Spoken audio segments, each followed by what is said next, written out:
Magandang araw sa iyo Kuya Dax at sa lahat ng taga-subaybay ng channel mo. Sana ay okay po kayo habang binabasa niyo po itong kwento ko. Matagal ko na pong gustong ibahagi itong kwento ko pero ngayon lang ako nagka-time na isulat ang sarili kong karanasan. Sana po maisama niyo ito sa mga inanarrate niyo sa channel niyo. Baka kasi may ibang makarelate at baka kahit paano mapagaan ang bigat na dala ko ng makaka-relate. Ako nga po pala si Jello, 28 years old, tubong Caloocan. Payat na malaman, maputi, may kalakihang mata. Medyo makinis at ang sabi ng iba, may apil naman daw ako. Out and proud ako pero hindi ako maharot sa kilos. Sa katunayan nga niyan ay tahimik lang akong tao. Laging naka-earphones, mahilig magbasa at madalas ay nag-iisa. Nangyari tong kwento ko ng summer, Kuya Dax. Ito yung panahong feeling ko ang gulo-gulo ng utak ko at damdamin ko. Dito kasi sa compound namin may tagalinis ng bakuran. Manong ang tawag ng lahat sa kanya. Hindi naman siya ganong katanda pero yun ang nakasanayan ng lahat. Siya si Manong Rene. Mga nasa early 30s lang siya nung mangyari itong kwento ko. Moreno siya, matangkad. At sa edad niyang yun ay masasabi kong ang lakas ng dating niya. Bukod sa may tsura talaga siya, sinabayan pa ng pagiging maamong mukha niya. Tahimik din siyang tao katulad ko, kaya siguro walang naglalakas ng loob na magtanong ng tungkol sa personal na buhay niya. Pero palaging nandyan siya, bantay ng buong compound. Hindi ko rin alam kung kailan ako nagsimulang mapatingin sa kanya. Minsan kasi kapag tanghali, makikita mo siyang abala sa mga gawain. At hindi ko alam kung bakit. Pero may mga eksenang tumatatak sa isip ko. Dumalas yung sadyang paglabas ko ng bahay kapag alam kong nandyan si Manong. Kunwari magtatapon ng basura, magdidilig ng halaman sa harapan ng bahay namin, o kaya lalabas para lang kunwari may bibilin sa tindahan. Hanggang sa isang araw nga, napansin kong iba na rin ang tingin niya sa akin. Yung parang pareho kami ng iniisip. Tapos mapapansin ko na medyo matagal na siyang tumititig sa akin. May mga araw pa nga na parang sinasadya niyang lumapit, may hihiramin o makikiinom. Tapos kapag iabot ko na yung hiniram ko, minsan nagkakadikit ang mga kamay namin. Tapos sasabayan pa niya ng ngiti habang nagpapasalamat. Sa totoo lang Kuya Dax, wala akong planong gawin. Pero may parte sa akin na curious ako.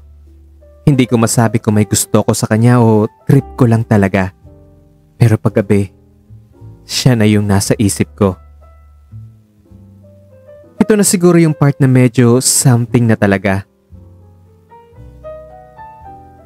Isang tanghali nga, ako lang yung mag-isa sa bahay.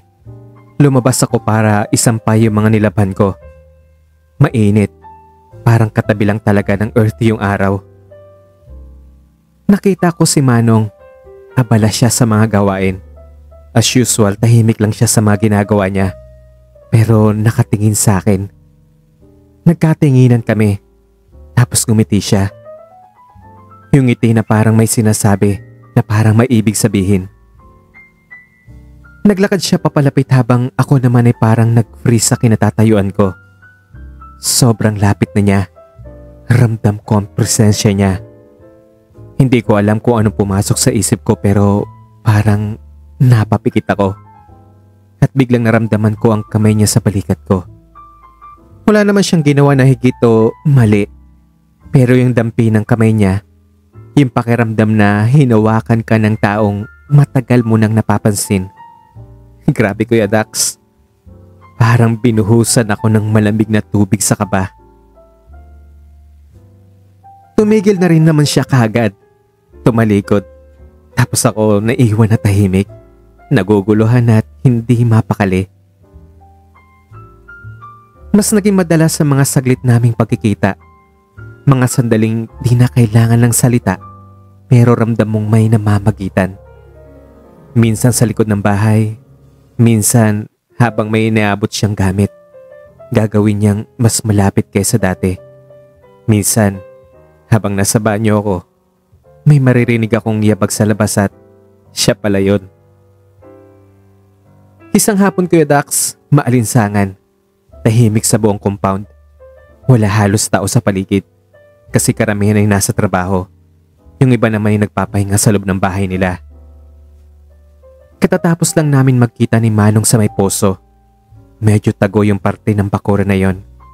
Maraming halaman, may sampayan at medyo masukal. Doon kami kadalasang nagkakasalubong. Wala mang lantad na nangyayari pero sapat na yung tingin ng punong-puno ng tanong na para bang pareho namin gustong sabihin ang hindi namin masabi. Hanggang sa may narinig kaming yabag ng tsinelas, isang matandang babae. Nakita niya kaming dalawa. Dahil doon ay natigilan kaming dalawa. Yung mukha ng matandang babae, punong-puno ng tanong at gulat. Umalis siya kagad. Kami naman ni Manong napatingin sa isa't isa. Ramdam ko yung kaba sa dibdib naming pareho. Kinabukasan, parang may nagbago sa paligid. Tahimik pa rin ang compound. Pero nung lumabas ako, yung mga titig ng mga tao parang may ibig sabihin na parang gusto akong tanungin pero pinipigilan lang nila. Hindi pa man tuluyang umaalingasaw ang chismis, pero alam kong may nakapansin. At si Manong, biglang nagiba. Hindi na siya tumitingin sa direksyon ko. Parang umiiwas na siya. Siguro dahil sa nangyari nga. Minsan ko na rin sinubukang lapitan siya, Kuya Dax. Pero tinalikuran niya ako. Walang paliwanag. Naiwan ako nagtataka kung galit pa siya o natakot o nagsisisi. Pero ako, wala akong pagsisisi. Masakit lang, oo. Kasi yung taong sanay na akong nariyan, bigla kong iniiwasan. Pagkatapos nga ng isang linggo, napansin kong wala na si Manong. Wala na yung tunog ng walis tuwing umaga. Wala na yung lalaking nakaupo sa gilid ng hagdan habang nagpapahinga. Wala na yung mga sulyap at ngiti niya. Nalaman ko na lang sa kapitbahay namin na umalis na daw si Manong. Hindi na daw niya nakikita ng ilang araw. Wala man lang paalam. Basta na lang naglaho na parang bula. Ni hindi ko siya nakita nag-impake o lumabas ng gate. Naiwan ako may pagtataka. Nagtatanong kung ako ba yung dahilan. Ako ba ang mali? Ako ba yung sumira sa tahimik niyang pamumuhay? Simula nga nun, Kuya Dax, parang wala na akong gana. Hindi ko na dinadalaw ang poso. Hindi na rin ako lumalabas ng bahay kapag tanghali. Natatakot akong baka makita ko yung lugar na yung wala na siya. Araw-araw kong tinatanong ang sarili ko. Paano kung hindi kami nakita nung ale? Magtutuloy-tuloy kaya kami? Pero wala eh. Wala na siya. Umalis na at hindi ko alam kung nasa na siya o kung babalik pa siya. Minsan sinasabi ko na lang sa sarili ko na baka naman may mahalaga lang siyang ginawa kaya umalis muna pansamantala. Baka babalik din siya. Tapos na ang buong summer, taglamig na. Pero naiwan sa akin yung memorya na hindi ko akalaing mamimiss ko. Hindi ko alam kung mahal ko na si Manong. Hindi ko rin alam kung siya ba may gusto sa akin o trip lang din niya. At ngayon, Kuya Dax, hindi ko alam kung anong susunod kong gagawin. Worth it ba siyang hanapin? Dapat ko ba siyang kalimutan na lang o hahayaan ko na lang ito'y maging isang alaala sa isang tag-init?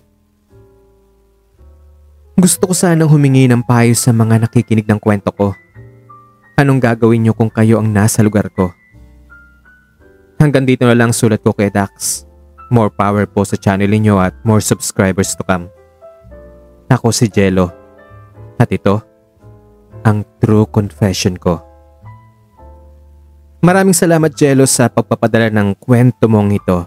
At sa mga nakikinig ngayon, ano po bang masasabi niyo sa kwento niya? Ano po bang may papayo niyo sa letter sender nating si Jello? I-comment niyo po sa ibaba. At kung hindi pa po kayo nakasubscribe, please consider subscribing to my channel and tap nyo na rin yung notification bell para updated kayo sa mga susunod pang kwento para once na mag-upload ako, kayong unang manonotify. And like nyo na rin po yung kwento kung nagustuhan nyo. Paki-follow na lang po ako sa Facebook page ko at paki-add na rin po ako sa Facebook. Nandyan po yung detalye sa screen natin, makikita nyo po. And kung gusto nyo po magpadala ng sulat, nandyan din po yung email ko. Nandyan po. Or i-PM nyo ako sa Facebook page ko. Once again, maraming salamat sa walang sawang pagsubaybay at sa pakikinig ng kwento natin ngayon. Ako si Kuya Dax. Kinignod tayo sa susunod kong kwento. Bye-bye!